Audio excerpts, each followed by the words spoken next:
All right, everybody. Welcome to episode 6 of the BDS Hockey Pod. The crew is here for another episode, minus Kyle. Kyle is on assignment for work, so unfortunately can't be here tonight, doing the more important stuff in life. So you just get the three of us here tonight to goof off and make fun of. So what's He's going back on, in John and Finland Luke? also. How are you guys tonight? Hold on. I was gonna say, assignment for work. His work is this podcast, and he's probably in Russia right now. Looking at some youth hockey right now. Yeah, I think he's in Sweden actually, Sweden or something.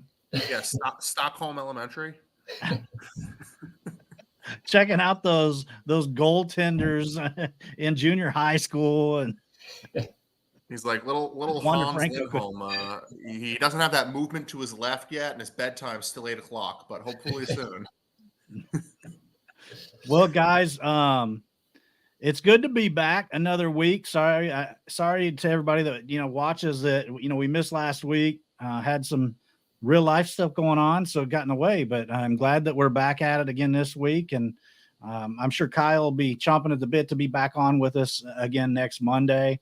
But a lot going on. We're basically at the All-Star break, and a lot of news going on in the hockey world. What are some of the headlines that have caught your all's attention lately? Well, Luke, you want to start us off? Yeah, I know. If we started off last week, we would have started off with the Islanders firing of Lambert and hiring of Patrick Roy as the head coach. I'm starting to lose count of how many coaches have been fired this year. I don't know where we at, five or six. It's crazy. And I know maybe about a month or two ago, I was talking about, the effect of bringing on a new coach and positive impact it's had. Islanders are not seeing that positive impact right now. Roy won his debut, overtime win over Dallas, but it's been 3 straight losses, overtime loss against Florida in the last game. Interesting. It's just another interesting move, and I'm still scratching my head about it. I don't think anyone had the Islanders pegged for definite playoff contention. I think they were definitely a fringe team, and they feel like they've just met expectations this year. So I don't know if something was going on in the locker room, if there was some kind of disruption between him and Lamoriello, but it does just kind of shaking my head at it. It feels like the Islanders have been in this state for years, where they're just never good enough to really make a serious run, but also really never bad enough to be considered one of the bottom feeder teams. And that's the worst place to be. They've just been kind of no man's land, and all these coaching changes. They've had plenty of coaches over the years.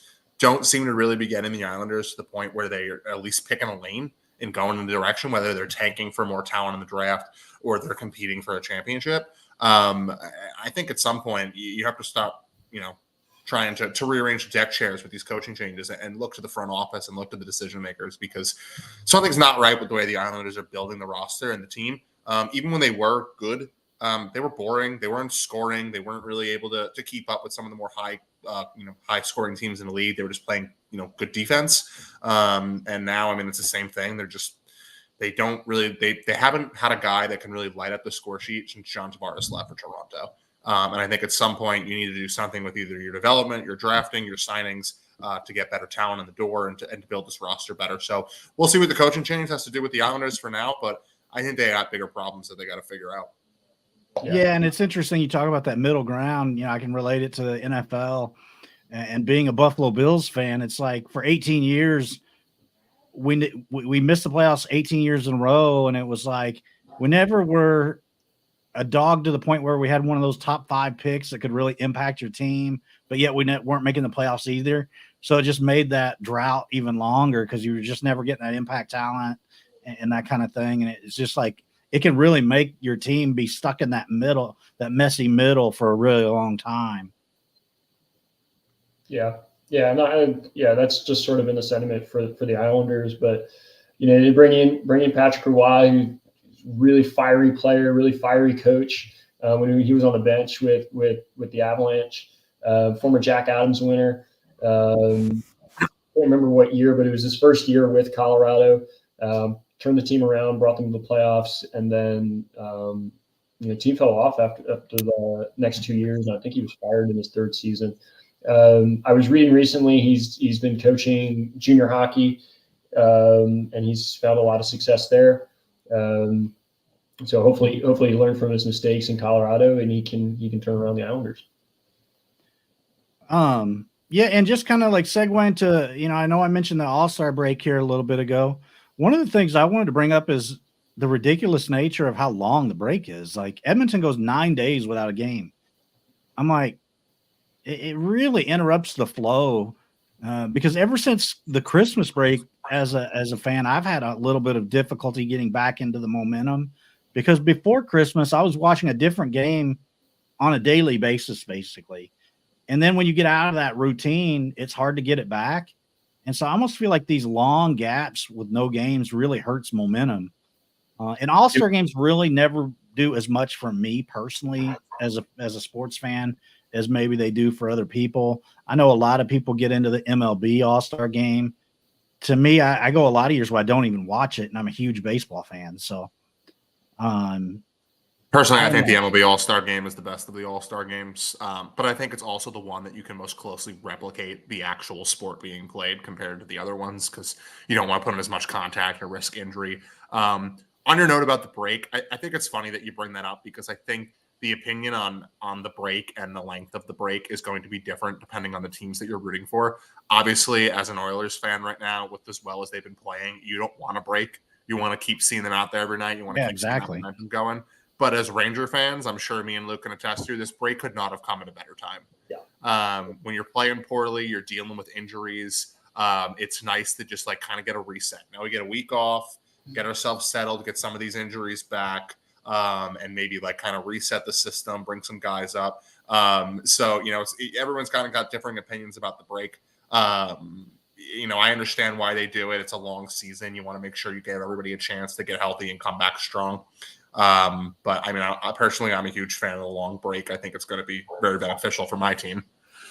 Well, I think the long break too is probably in place so guys aren't dropping out from the All-Star game, right?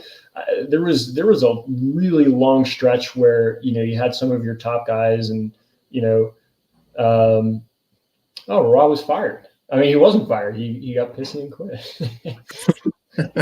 Shout out to Mike for watching again, one of our loyal subscribers. Thank you. That's a good note. No, I think and I think there was a good stretch where guys were dropping out because they wanted to take advantage of that time, get healthy, get ready for the second half of the season and the push towards the playoffs. And now it's like, okay, we're gonna give you 9 days off. 2 of them you just got to come out to Toronto and do a skills competition and skate around and shoot the puck a little bit, right? So the guys still get their time to rest and relax and overcome those injuries, and the fans still get to see the best players on the ice during the All-Star game. Yeah, I think it's easy to forget sometimes too. Like these guys, they don't see their families for a lot of the seasons, especially as they're traveling. Like, from what I've read, most of them plan family vacations in this week, and they got plans. They got to go see the people they haven't been able to see. So I think it's nice for them to get that time off to reset before the last little few months of the season, especially for the competitors heading to the playoffs, become a slog. I think it'd be so funny, like a guy like plans a trip for the All-Star break, like before the season even starts, and he just has a breakout year. He's like, that was what happened to Oliver Bjorkstrand. Really? When he got named to the All-Star game, he posted a picture on his social media of him deleting his Airbnb reservation. That's awesome. I guess that's not a bad reason to have to cancel your vacation plans, though. Yeah. John, how about you? Do you have any headlines from the past week that stood out that you wanted to bring up, or? Yeah, obviously not a pleasant topic, but something that's going on and something that needs to be talked about is the scandal that's going around from the 2018 Canadian World's Juniors team. Obviously all around, it's a horrible story from start to finish, and there's really, not too many people disagree with that. The one thing I will say that I'm glad about is that the speculation on the names and the people from that team can finally be put to rest. This story originally broke about last year, And I mean, that team had some names on it. I mean, first and foremost, that team had Cale Makar on it, among several other fantastic players. And it became complicated because you want the people that, did wrong to face justice, but you want to make sure that you're also not accusing the wrong people. So now here we are. We have our 5 names. We have our 5 people. At least I think there's 8 altogether, but 3 of them were NHL guys. And we know what to think and what to feel. I mean, let's let the justice system take its place. But at least the rest of the guys now, we know you're in the clear. We go back to playing and focus, and we'll see what happens with these other 5. Does make some things make a lot of sense, though. I think off the bat, the 2 things I noticed that made it make a lot of sense. Alex Formenton had 20 goals, a year ago, and now all of a sudden couldn't get a job. And the Flyers were trying to trade Carter Hart like it was nobody's business, and nobody wanted the guy. And now all of a sudden it makes a little bit more sense as to why those 2 guys, couldn't get anybody to bite on them. So we sit back now, we see what happens, but it's definitely a storyline to keep an eye on. Well, and I had never heard of this issue until the news broke last week. And so I've kind of done a little bit of a dive into it the last few days. And it's just been kind of crazy. I guess they're going to have the police department is going to have a press conference on February the 5th. So we'll learn a little bit more information there. I'm sure there won't be a ton of information released because there's still going to be some proceedings that have to take place, but I'm interested to see what they have to say on February the 5th. But then also reading about some of the stuff that went down with, like, Hockey Canada had a separate fund that they were specifically using to basically make sexual assault scandals as a whole go away, to basically pay people off to settle those allegations and things like that whenever they came up. So some very salacious things that have taken place that have come out with this news, and it's kind of it's a really sad state of affairs that any of this has happened. That those guys, if they are guilty, it's kind of sad that took place. I always think back to, I know our younger viewers, heck, Luke, I don't know if you even remember, but the Duke lacrosse scandal. So I always, ever since then, I've always kind of had to wait and see, like, what happens, in a trial by jury and that kind of thing, just to see, because I don't want to make a rush judgment, but at the same time, this looks really bad. So. Yeah, I mean, it has almost a similar vibe to what's going on with Wander Franco in the MLB. To both your points, I think maybe a good example on the flip side is Artemi Panarin a few years ago was accused of something very similar in Russia, and they went through their due diligence, and it turns out that it was false allegations. Like you guys said, you just gotta wait and see how the process plays out before really formulating an opinion on it. Yeah, true.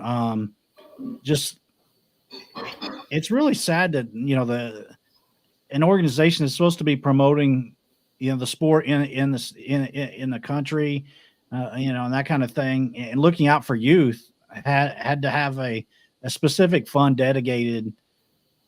That they already had it in place. I don't know, that they already had a fund in place for these kind of situations arising, to me is kind of the hardest part to take. Yeah. Well, it's crazy the lengths that these organizations will take to protect their assets. Right. And we saw with the Blackhawks last year. Right. They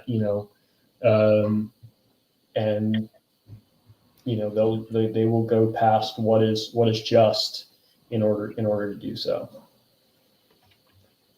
Yeah, no doubt. Kind of moving right along. I don't want to spend too much time on the topic just because of the nature of it. And we still have a lot of wait and see to go as well, as I mentioned before. So we'll just kind of transition from there right into our normal power rankings. But I have to apologize. I had some family in town this weekend, had to run them to the airport this afternoon, and Luke's been traveling as well and just got back into the routine today. So we don't have our graphic to put on the screen, but I'll just throw it to John. He can run through his top 5, and then we'll kind of bounce it around from there. Yeah. So, we had originally pulled our power rankings last week, and then obviously we weren't able to record. So I tried to change them up a little bit this week based off how things are going. Um, I originally had Winnipeg a little bit higher last week. They were playing so well. They had climbed to the top of the standings. They've recently undergone a little bit of a rough stretch, but I wanted to keep them in there. So there's some things that's almost a little bit of a crossover week to week, not wanting to abandon my power rankings from last week. But let's just start and go right through it. At number 5, I have Florida. Florida is on win streak right now. This is a team that I've bounced in and out of my top 5 over the course of the season as they've, gone through some win streaks and losing streaks. A really talented team.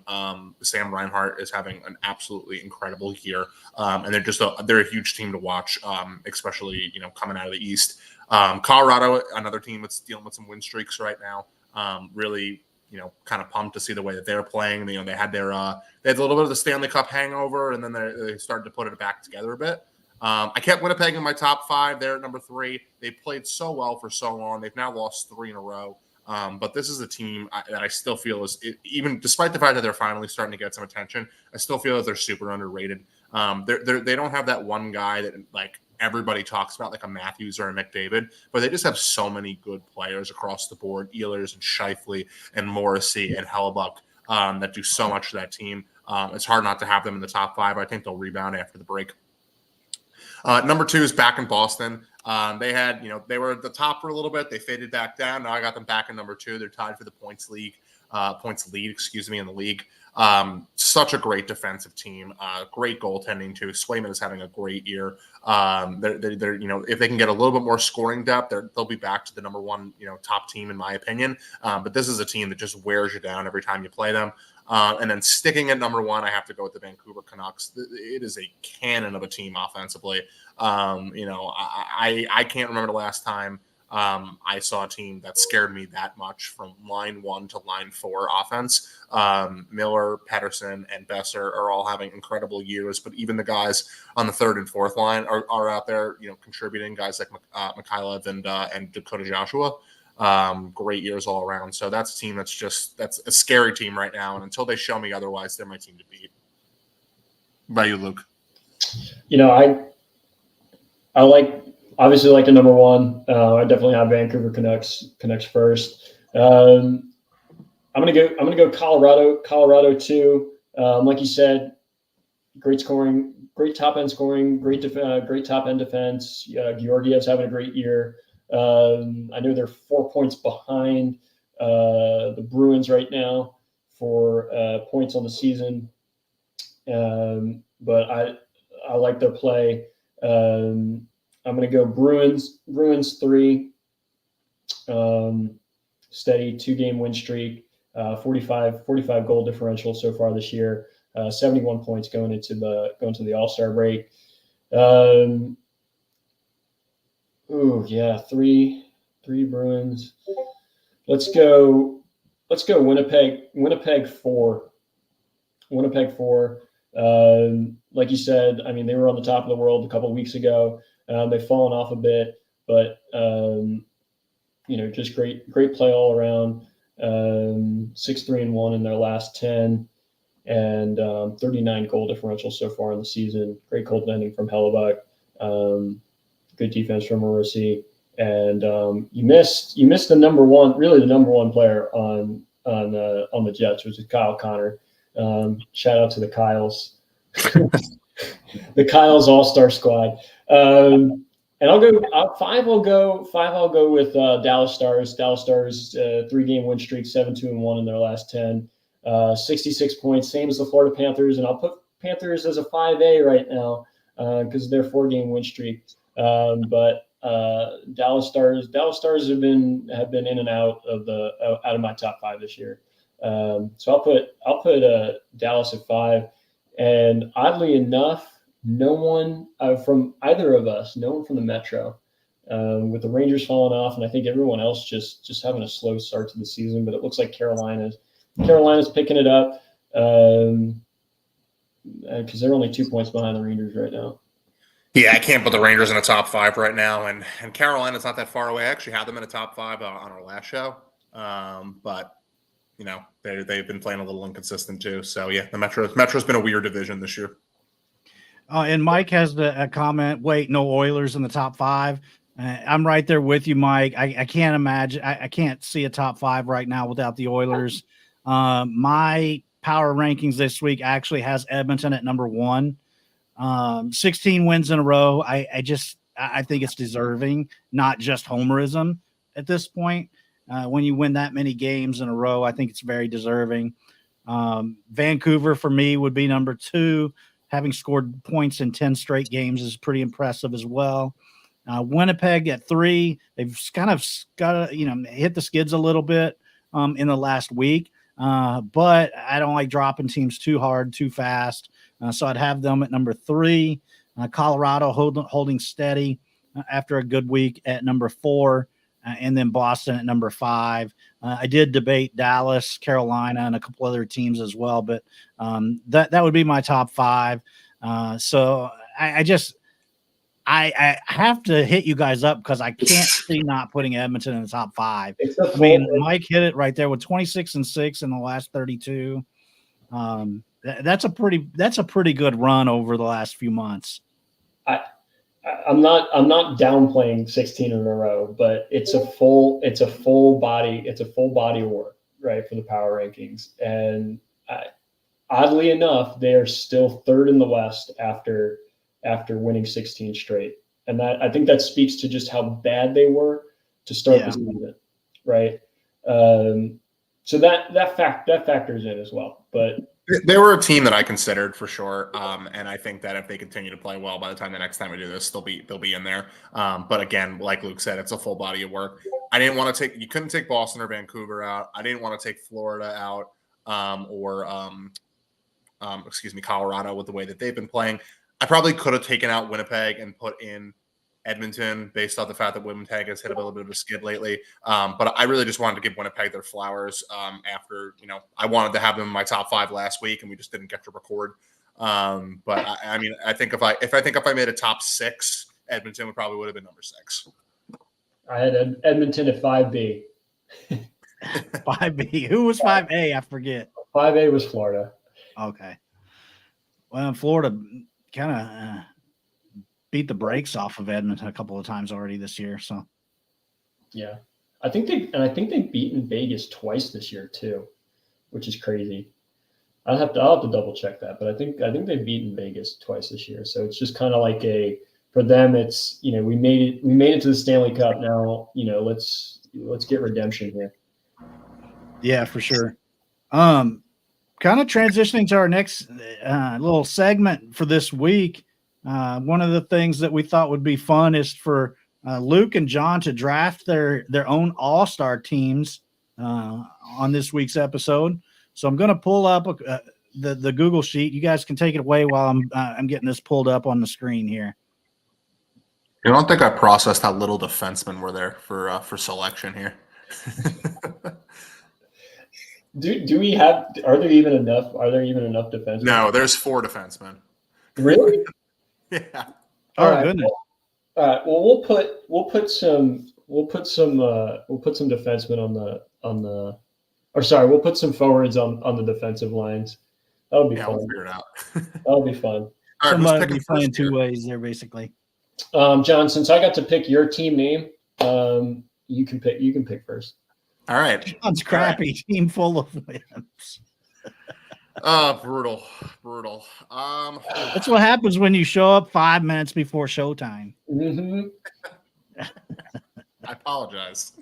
All right. Well, like Ash said, me and Luke talked about it. We thought it'd be fun to do a little bit of a draft heading into All-Star Weekend. There's so many good players that we can highlight here. It'd be fun to see which one of us can get the better teams as we head into the All-Star break.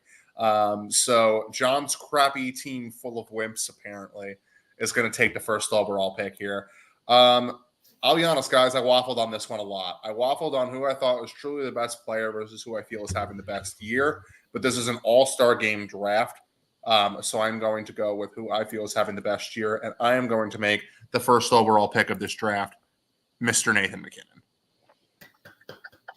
Nathan MacKinnon is frankly having just a fantastic year, start to finish. He is, in my opinion, one of the front runners for the Hart, if not the front runner for the Hart.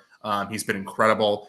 He's a guy that everybody would want on their team. And easy first choice for my first pick in this draft. I like that pick. Can't fight with 84 points for sure. Before the All-Star break. I think I have a pretty good player here to pick with pick 1, but I'm going a little bit more with the entertainment value here. I want the home player with the picked first, and I want Austin Matthews as my first pick. You guys are disappointing me. You're killing me over here. I'm trying to win a game. Luke's trying to put on a show. I'm trying to put on a show here. I want Austin Matthews, top goal scorer in the league right now. 40 goals, 58 points. Score me some goals. Do it in front of the home crowd. Fairness, I did say that I was waffling between who I felt is the best player versus who I felt was having the best year. So I acknowledge what you're thinking of right now, but I had to reward McKinnon. No doubt. We snaking it, Luke? You can go again. We'll snake it. All right. If we're snaking it, Well, since there's only 4 defenders, I would think somebody would value one of those pretty high. I was thinking defender, and then again, I'm thinking entertainment value. Who puts on a good show? A guy who has 33 goals on the season, 72 points. The opposite of the home fan, but the enemy of Toronto. How about David Pastrnak, Pasta, from the Boston Bruins? We'll put him on the wing. You made my current resident state very happy with that. Well, I have to interrupt here because I mentioned earlier in the show that I'm not a huge fan of All-Star games. I don't watch the MLB All-Star game every year and that kind of thing. I'm not sure how they're going to pull this off. They're drafting 4 teams, but there's only 4 defenders on the All-Star rosters. To be honest, I'm also a little curious as to how they plan on pulling it off. I think the games are played 3-on-3. At least that's how they've been doing it the last couple of years. Oh, okay. So I wasn't familiar with that. Yeah, they've been doing it 3-on-3 the last couple of years, but they did change the format this year. So we'll see what it looks like. Because they're doing the tournament thing with the 4 teams. Yeah. So I think you could just keep rotating one defenseman to the second defenseman. I thought they were going to at least put 6 in. I was a little surprised. All right, but we're back to me. I'm gonna accomplish 2 things with my next 2 picks here. With my first one, I'm going to make Ash a very happy man, and pick the guy that I was debating picking in my first pick, but Luke left him for me. Got to take the best player on planet Earth in Connor McDavid. Obviously, along with the rest of the team, got off to a bit of a slow start, and now is back to his normal world-beating self. There isn't a single person that I'd rather have on my team. We're going to put him at second line center for now, but maybe I'll change some things around. And while we're on that note, the other thing I'm going to accomplish is I will be the first person to take a defenseman off this board. I'm debating between a couple of guys here. Don't take Gotta go with Quinn Hughes. You just having a spectacular season up in Vancouver. If I can throw McDavid, McKinnon, and Hughes on the ice at one time, I'm sorry, no one's stopping that in a 3-on-3 game. I don't care if you have a walrus in goal, like those old insurance commercials.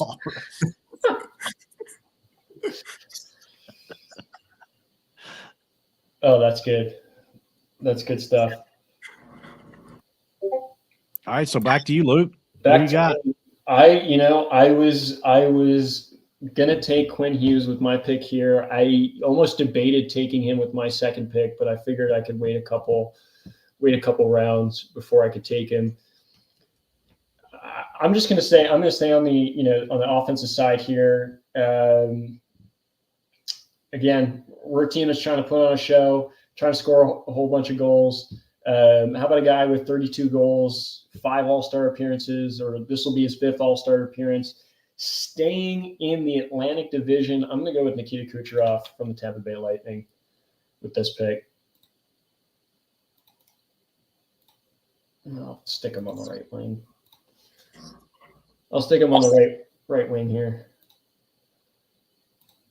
John, what do you think about that pick? I love Kucherov, man. I try to get that center depth because I feel like my centers can play the wings too. But I mean, there's no arguing with the fact that guy is just an elite goal scorer and always has been. Yeah, and then I'm gonna go with another 5-time All-Star. I'm gonna go out of the Atlantic Division now. I'm gonna also make Ashley happy and take a center here in Leon Draisaitl with my. I wanted to do it.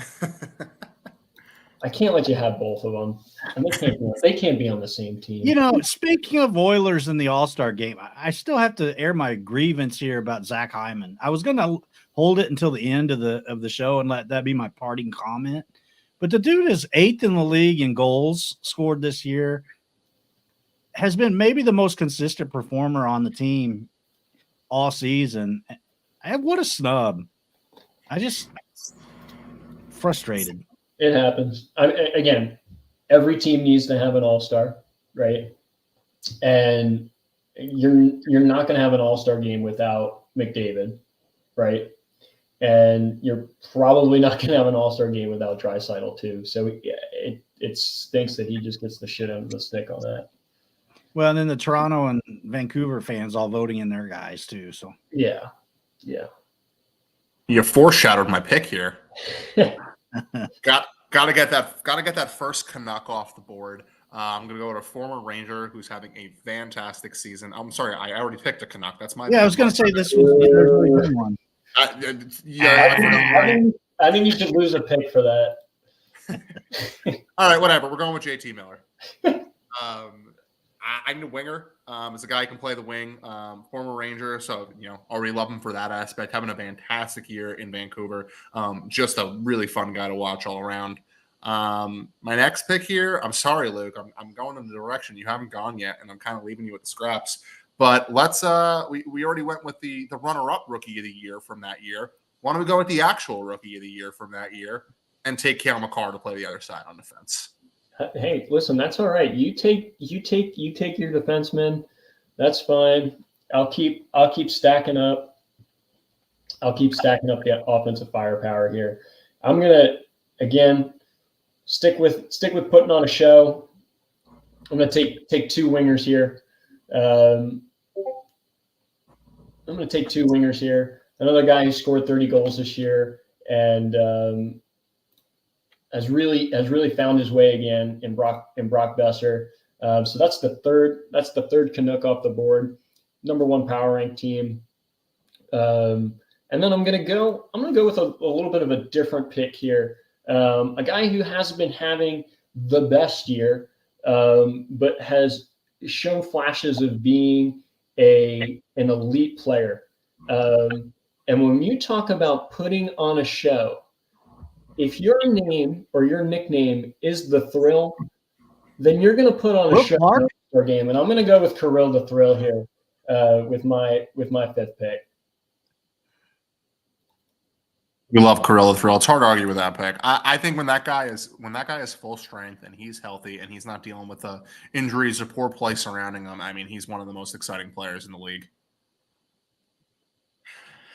We are back to me now. All right. Well, Ash, you might not know this. Luke might. But the guy that does the Between the Period show for the Rangers, Bill Pito, has taken a certain liking to a particular player not on the Rangers. He calls out all his goals. He's one of the most fun guys in the league. I've already shouted him on this show tonight, but it's hard not to make this pick. We are going to go with a breakout center from Florida, Sam Reinhart, with my next pick. Nice. Just having I feel great like season. Pito does other sports too, though. So I feel like I've seen him call other sports. He's just the intermission guy. He does the intermission shows for the Ranger games. But he loves Sam Reinhart for whatever the reason. My next pick. This is where some of the picks are starting to get a little tricky. We're gonna, you know what? We're just gonna keep loading up on the Canucks, man. And we are going to go with Elias Pettersson. Yeah. We got Miller, we got Hughes, we got Pettersson. Luke stole Besser from me. I'll just have to deal with it. But we got the rest of them, and again, just having a great year. He does everything that you want out of a stud center, and thrilled to be a part of John's crappy team full of wimps. Oh yeah, Pito was on ESPN from '93 to '08. So Oh, yeah, that'll I've seen do him it. before. That's what he's from. He was a Baseball Tonight guy too. Well, Also, Luke, I appreciate that you're drafting like guys in their actual positions, and I'm just like, I'm going to draft all the centers and put them where I want. Yeah, wherever. It reminds me of the MLB All-Star game when you'd have like 4 shortstops on the American League, and so they Yep. just start playing everywhere. Yeah, Jeter can play first base. Yeah, or like, it's when you play in the show and you're just like, yeah, whatever, I'll just put this guy in the outfield. It doesn't matter. Defense doesn't matter. All right, I got 2 picks here. I'm gonna stick with the hometown boys here. I'm gonna go with William Nylander with this pick. Put him on the wing. The crowd's just gonna go wild for this team. That's just it. Luke's trying to win hearts and minds. I'm trying to win on the score sheet. That's what I'm here for. And then you know what? I'm gonna go with the hometown guy for me. 23 goals this season, 50 points. This is gonna be his second All-Star appearance in Philip Forsberg. Just a great year from this guy, and it's really great to see him hit this potential again. So I'm glad he's in the All-Star game. I'm gonna take him with my 7th pick. Rill the thrill and full the thrill. I'm interested to see who takes the first goalie. Again, Ash, you're just foreshadowing everything I got here. Here we go. It's a great way to stop all the scores that Luke's throwing on his team. A good goaltender. We're going with Connor Hellebuyck. Yep. Connor Hellebuyck's one of my favorite goalies in the league. I'm really excited for the day that international play comes back because I want to see him between the pipes with a U.S. Jersey on. In the meantime, I will settle for him wearing a Winnipeg jersey and being on my team and helping stop all those great scores that Luke's put on his team so far. Can I just be a wet blanket again? You mentioned international play. I have a strong opinion that I do not want to see international play in the middle of the season. Like I can just see a guy getting hurt. Like that's the concern. McDavid getting hurt and missing the second half of the season in the playoffs would be the ultimate worst case scenario, and it's just not worth it to me. But I don't know. I love international play. Maybe it's just a bias and just something I enjoy. But I do it in the summer. Do it in July. Yeah, but it's a part of the Winter Olympics. And yeah, but they're talking about having their own like little World Cup thing. Oh yeah, the All-Star break, and I'm like, they did. What did they do back in? Was it 2017? They did the World Cup of hockey back then, and it was like U.S., Canada, Russia, and then they combined Sweden. And then they combined a bunch of European countries into one team. That was fun. It was. I thought it was great competition, and I don't recall any major injuries coming out of that tournament. But I could be misremembering because it was probably because there were no Rangers injuries, and I just. Stay tuned for a future show. I'd love us to project some potential best country rosters. I think that'd be fun.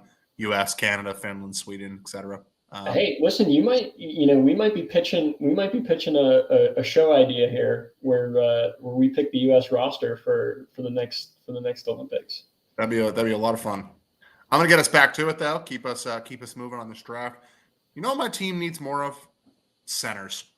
I'm gonna go with Sebastian Aho.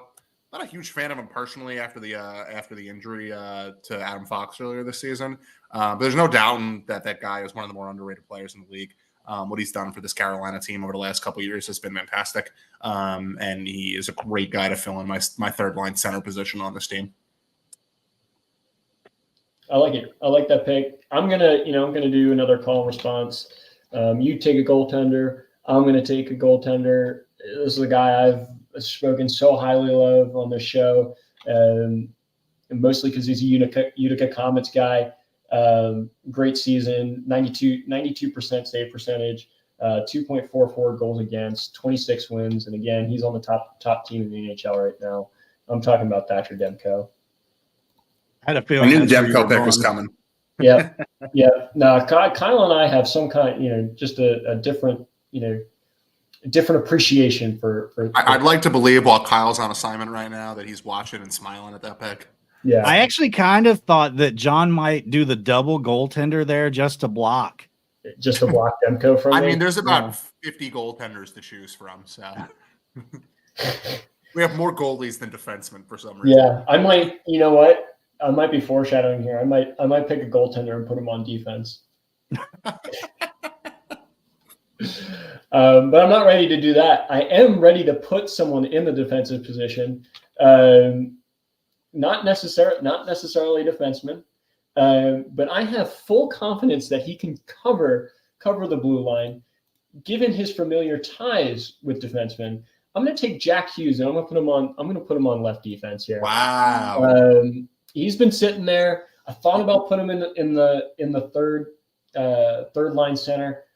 I think he can thrive at left defense, especially if Quinn Hughes can do it. Taking a devil to play defense is kind of a bold statement. Wow. What you're going to make the Hughes parents have to choose sides? Yep. You know what? I was thinking about letting you have Jack Hughes, but then I was like, you know what? You took Quinn from me. I'm going to take Jack from you. Oh boy. My next pick. This it's starting to get a little tough here. All right. I think I'm gonna accomplish two things with this. First and foremost, I haven't done it yet. I've tried not to be a homer, but we've gotten to the point. I got to make a pick. I got to represent my boys. We're gonna go with a guy who I think is having a very underrated season, and that's Vincent Trocheck. This is a guy that frankly has helped the Rangers go this year. I mean, Panarin would have been the first pick if he was able to attend this All-Star game and was going to it. But Trocheck is a nice second choice. Him and Panarin have had great chemistry this year and have really made a lot happen. Happy to have him as my first Ranger off the board. With my next pick, hey, if Luke's going to pick guys like Jack Hughes to play defense, then I'm going to stop holding back, and I am going to take my What third center are you going to put on defense? I'm actually going to take another actual defenseman, and we're going to go with Rasmus Dahlin. This is a guy that, again, another guy having a good year. Buffalo has, not had a ton to write home about this year, but Dahlin's a guy they're all super proud of. Not only does he provide offense, he provides a lot of defense too. And I think that it's going to be pretty hard for them to score on Hellebuck with those three guys standing in front of them. So best of luck to you, Luke. Cool. All right. Well, I guess I have to take the last defenseman here, and I'm glad you left him for me because he fits the mold of this team. He's a Toronto Maple Leaf. Surprisingly, this is his first All-Star appearance. I know we all spoke highly of him 2 weeks ago when we went through the 2012 draft. 40 points on the season. I'm going to go with Morgan Riley. Again, we're putting on a show here.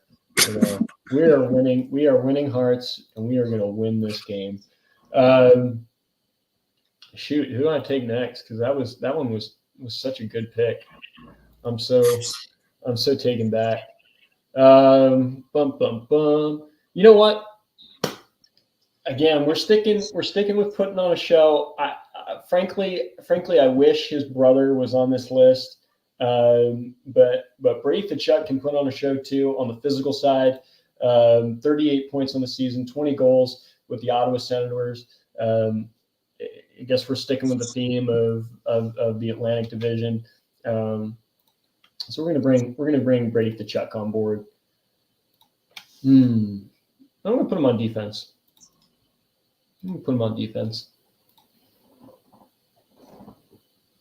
Nice. I like to see it. I mean, you can put on all the shows you want. When I'm winning 7-2, I mean, I don't know what to tell you here. Let's load up. Let's finally get some wingers on the roster. Another guy who I feel is super underrated, partially because of the team he plays for and the fact that they haven't made a ton of noise this year. But just a frankly all-around great player, Robert Thomas. This is a guy that gives you a little bit of everything. He's a guy that's been a huge player for the Blues over the last couple of years, got off to a bit of a slow start, really rebounded, and just a guy that anybody would want on their roster. Like I said, a little underappreciated in St. Louis, not having the best season, but just a good, hard-nosed guy. The second pick here, let's pull a Luke. Let's get a forward and put them on defense. This is a guy who's been out for the majority of the season, but I have no doubt could come in and play some great defense, especially with a name like Boone. We're going to go with Boone Jenner, and we're going to put him on the right defense, and we're going to see what happens here. I was waiting. I have left Boone Jenner for there for you to pick him up. There he is. Scoop him up. Take him. He's all yours. Good defensive forward. I'm surprised you don't have him at the center position because he's so good at faceoffs. But I'm sure he'll be good on defense as well. I think McKinnon and McDavid will do fine. I think so. I think so. All right. Let's see. You took Boone Jenner. I'm not ready for him yet, but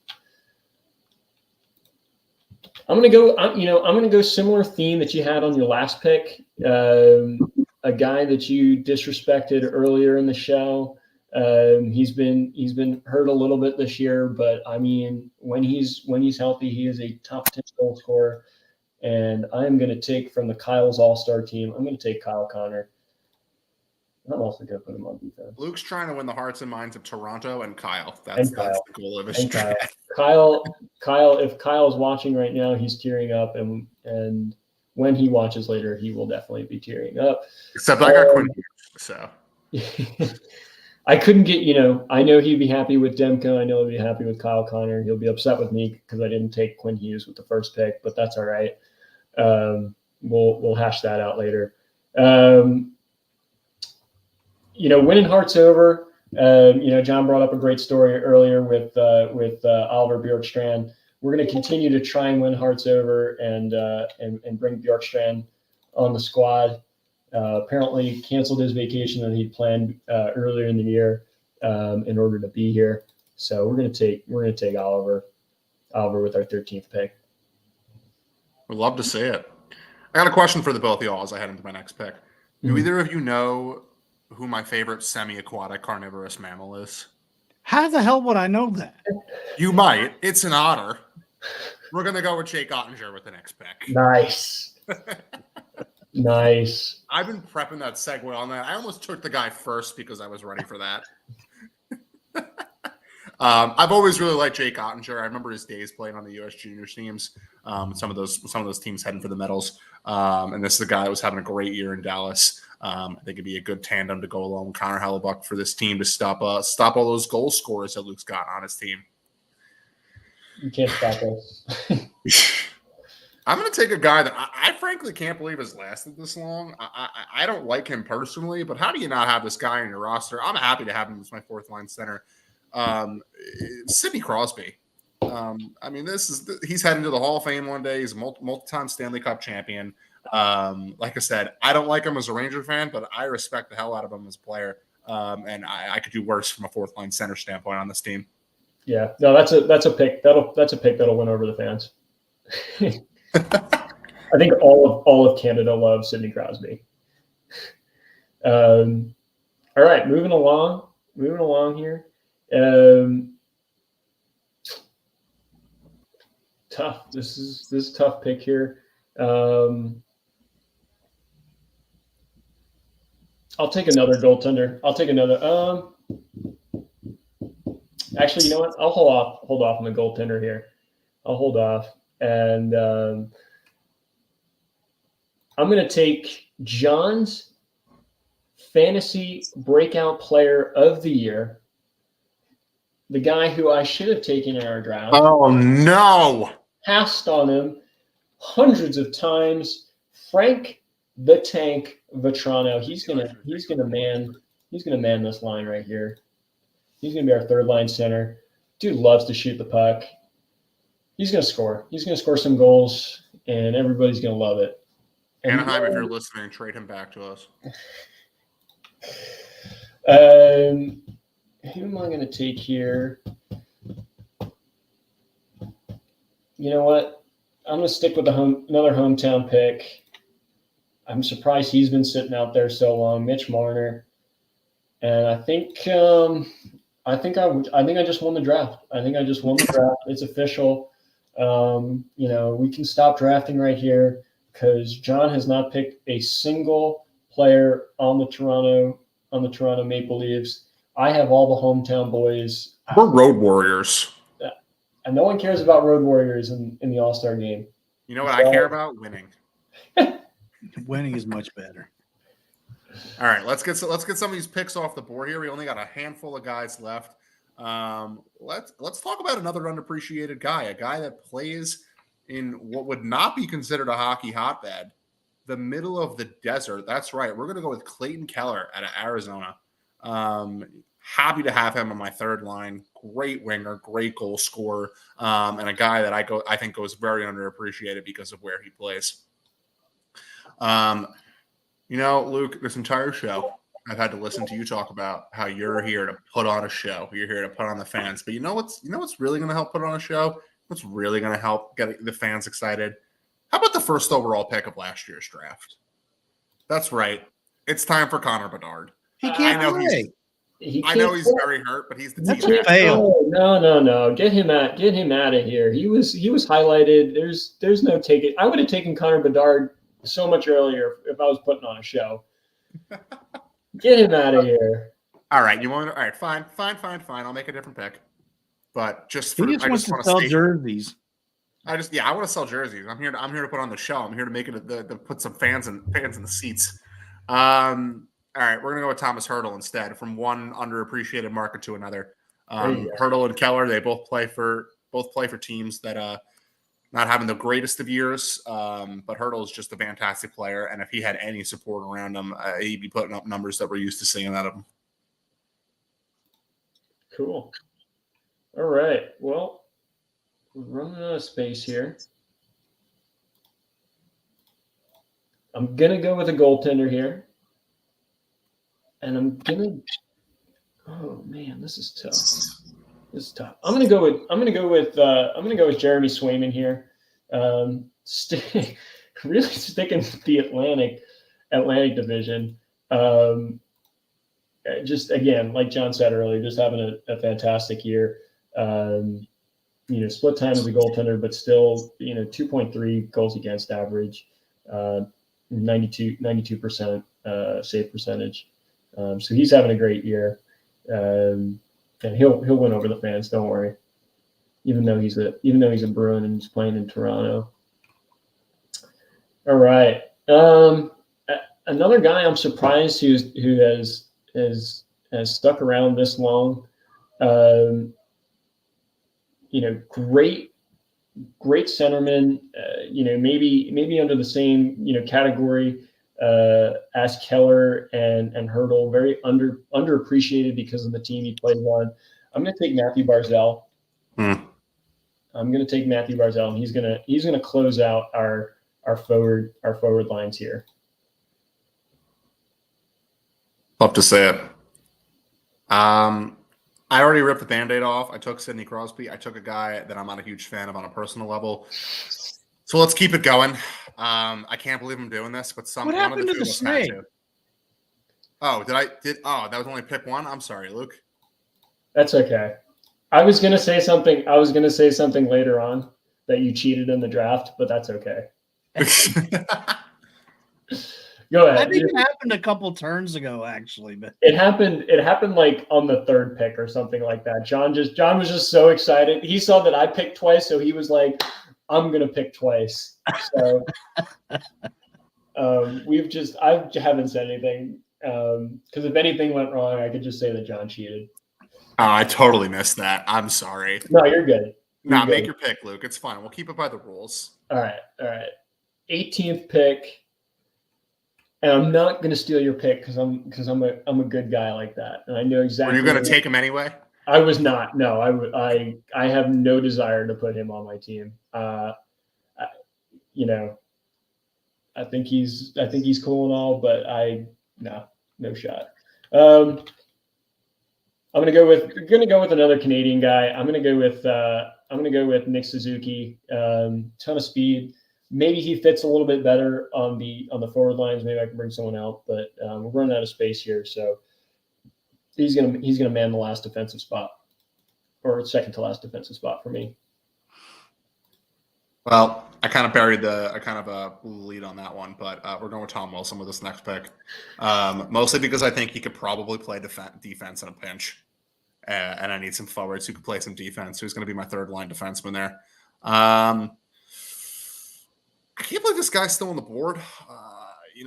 I'm surprised. But to round out my forwards on that fourth line wing, we're gonna go with the big cat, Alex DeBrincat. I don't think that's his actual nickname, but his last name ends in cat, so I'm cool with it. Nice. The big cat. I don't think that's his actual nickname, but it kind of sounds like the DeBrincat, the big cat. That So I feel like it makes sense. You just gave him a nickname. We just started a new trend. There you go. The big cat. Even though there already is a big cat in the league. I'm gonna think that every time I see his name now. Okay, Luke, we got one more skater, and then we got some goalies. Oh man. Well, don't you each need another defender? Well, I said one more skater. We got two Well, skaters that's what I'm left. saying. You both do, don't you? Yep. So we Hey, got two skaters left on the board. How are we? Oh, there's two skaters left on the board. Bum. I Shoot. feel like Luke is missing somebody on his board. I think so. I think I forgot to draft someone. Maybe that's it. It's you probably didn't because I put- cheated. You didn't put Brady. Yeah, you did. Yeah, you did. 11. Shoot, I was trying to find it for you, but I'm just so excited to fill out my roster. No, just stop stalling. Make the pick here. All right. Well, you know what? I kind of foreshadowed it before. No disrespect to the guys who are left, but maybe more as a comical pick. I'm going to take Igor Shesterkin, and I'm going to put him on defense. Jeez. I'm going to put him on defense, and the reason why is because if you saw him in the skills competition last year, the dude can handle a puck, and I want to see him on the skates playing for the defensive position. I want to see him with all the pads off, and I want to see him skating around. It's fantastic. I love everything about that. what would be the equivalent in hockey of having? You remember when the Jets had to play the punter at quarterback? Yeah. What would be the equivalent in the NHL? Or Tammy Panarin having a goaltend. No, I'll take it one step further. The emergency goaltender that they have on file for a team having to come in and play a game. I think that is probably the equivalent to a punter coming in and playing quarterback. Because you can only have two goaltenders roster or Active. active in your lineup, and they'll always have what's called an emergency goaltender, who's just some guy who's David Ayers, baby. Yeah, It's kind of like the emergency catcher or whatever in MLB. Yeah. I think that's probably the closest to putting the punter in. You got another pick coming, Luke. What are you going here? I think I'm gonna go with another goaltender, and I'll go with another former Ranger. I'll go with Alexander Georgiev. We like it. That's not the former Ranger I thought you were going to go with.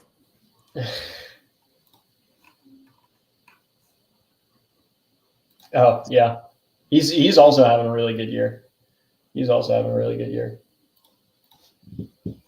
All right. My last skater. Can Travis Konechny play defense? Potentially. Mike found the forgotten man. Mike says that Luke forgot to put Brock on his draft list. So Luke has drafted 21 players now. All right. Well, I'll take Georgiev off, and I'll put Brock Luke down cheated. there. Luke cheated, everyone. He's cheating over and over. I cheated. I'm sorry. I apologize to the fans. I've let you all down. I kept looking at that, trying to figure it out. I was like, you have the same number of people in the lineups, but one less guy listed on the draft side. So, All right, John wants Bob. That's okay. You can have Bob. Just take that. Just I'll take take it these Georgiev. last picks. I'll take Georgiev as my third period goalie. And we'll call it even. We'll call it splits. What do we think? Ash, which lineup you going with here? I'm going with the crappy team full of wimps. I mean, I don't see how you could beat Connor McDavid and Nathan McKinnon. I mean, that'd be a hell of an offensive lineup. So, But Luke's team's going to put on a show, everyone. We're yeah, gonna they're gonna put put on on a a show. We're gonna put on a show. And Demko's gonna be watching pucks going in net. Don't disrespect. We're going to throw out that first round of 3-on-3. We're going to throw out McKinnon, Miller, and McKinnon, McDavid, and Hughes. And I truly wish whoever you put in goalie, best of luck. You drafted Konechny there with your 20th pick, John, and with the Flyers really skidding lately, I have to wonder if it seems like things are starting to go south for them. Do you guys think that they start moving any pieces, or do you think they just try to, because they kind of emerged out of nowhere this year to be in that kind of contention spot? Do you think that maybe they just retool and try to take a run next year, or do you think they trade off some of those pieces? Yeah, Go ahead, John. I was going to say, like you alluded to, that this is not a team that was supposed to be super competitive this year. So they're kind of been in this interesting spot of like they're competing because they're playing a little bit better than anybody expected, but also the rest of the Metro hasn't really played up to snuff either. I don't know 100% what they do. I really don't think you can look at what the Flyers have done this year and say I'm going to sell off pieces. But if they continue to really skid for another couple of weeks after the break, I could see them maybe selling off a couple of expiring contracts. But I don't think you're going to see a full core sell from the Flyers that we might have been prepared to see when the season started. Yeah, and everything that's going on with Carter Hart and sort of questionable goaltending that they have. We'll see. I mean, we'll see. I mean, they're. I think they're still in a playoff spot right now too.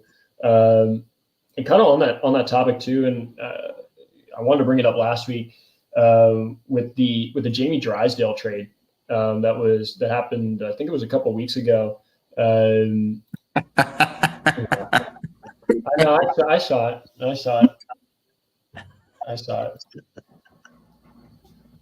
It's true, Maple Leaf. No, the streak's over. The streak's over. Toronto, they're winners now. They beat the streak. You know what? And I believe. Once a streak is broken, it's the floodgates open. It's over. It's over. And that has nothing to do with my football fan bias. Okay, I was trying to give you a break from it today. It's okay. It hurt. They made it further than Buffalo, so it's okay. Another guy that might become interesting is Gensel for the Penguins if they start selling off. How much? I'm gonna look that up. I believe he's either expiring after this year or next year. I want to say it's after this year, though. I thought they had him lined up for long term, but you going to cap friendly? Yeah, if you got it.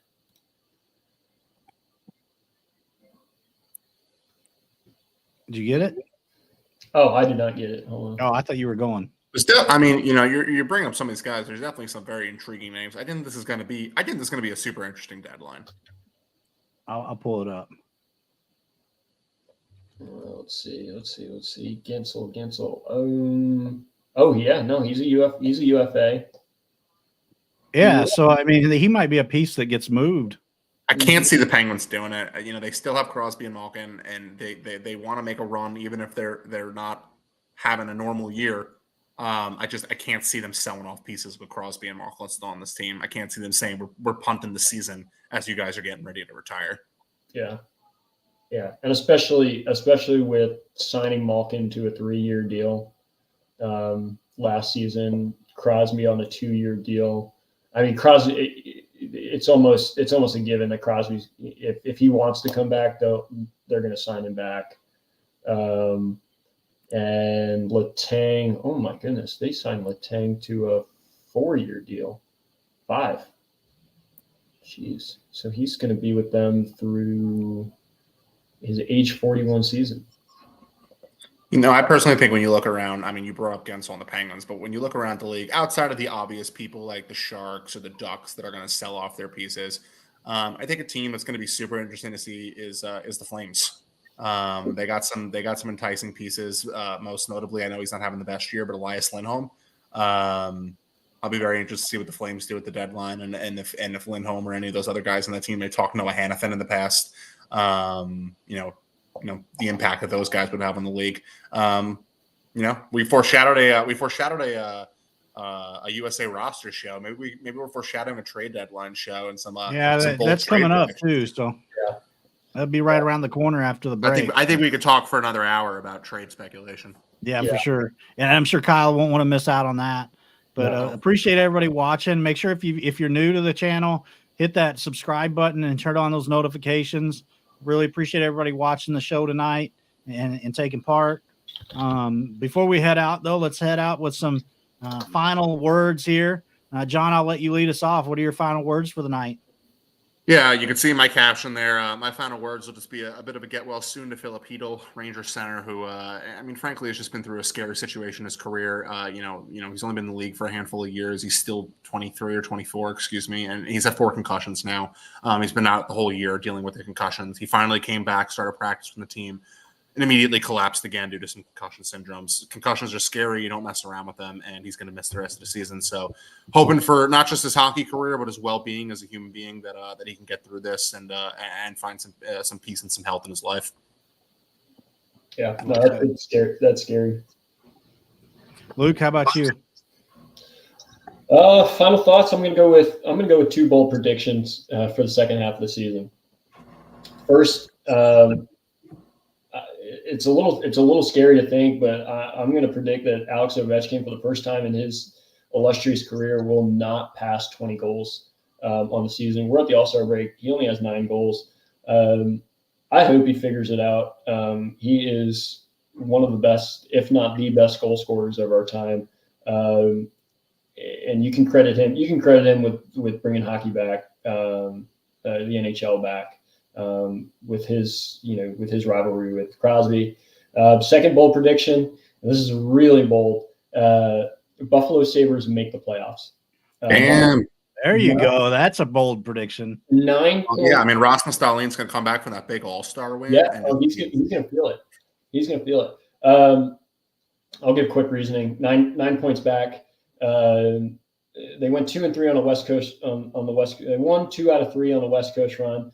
They got a couple of games that they can fill up on the win column. I'll say that.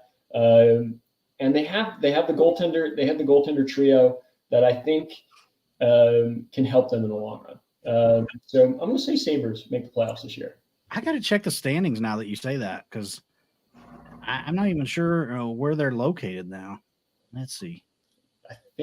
Well, if you're watching, let's add this to the predictions list. I'm excited to see where this one's at. Buffalo's at 6th place in the Atlantic, 48 points. So they're quite a ways out. I mean, they're at least 10 out. They are 9 out. Okay, 9 out. 9 back from Detroit has the second wild card. So Yep. Same games. That's a bold take.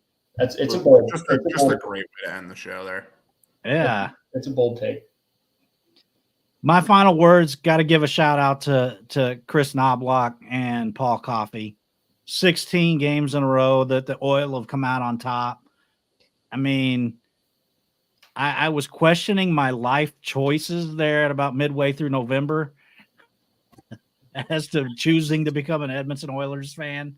So I just can't say enough about how exciting it's been to see that team turn it around. 26-6 under Knobloch and Coffey. Paul Coffey's done a great job with that defense. They actually started playing some. So Stu Skinner, I can't say no. He's up to a .910 save percentage, and that's in counting the atrocious start to the season that he had. So I wish that I could figure out a site that's like Fangraphs for hockey to where you could put in date parameters, so I could just figure out what his save percentage is since, like, say, I don't know, like November 20th or whatever, or December 1st. But I'm still on the search for that kind of thing. But got to give a shout out to that team and what in particular the coaching staff has done in Edmonton. It's been a fun ride for a new hockey fan like myself. Looking forward to seeing what the second half of the season does. And should Edmonton make the playoffs the first Saturday playoff game, I am going to make donaires to celebrate. So good night, everybody. It's been fun, and we'll see you next week.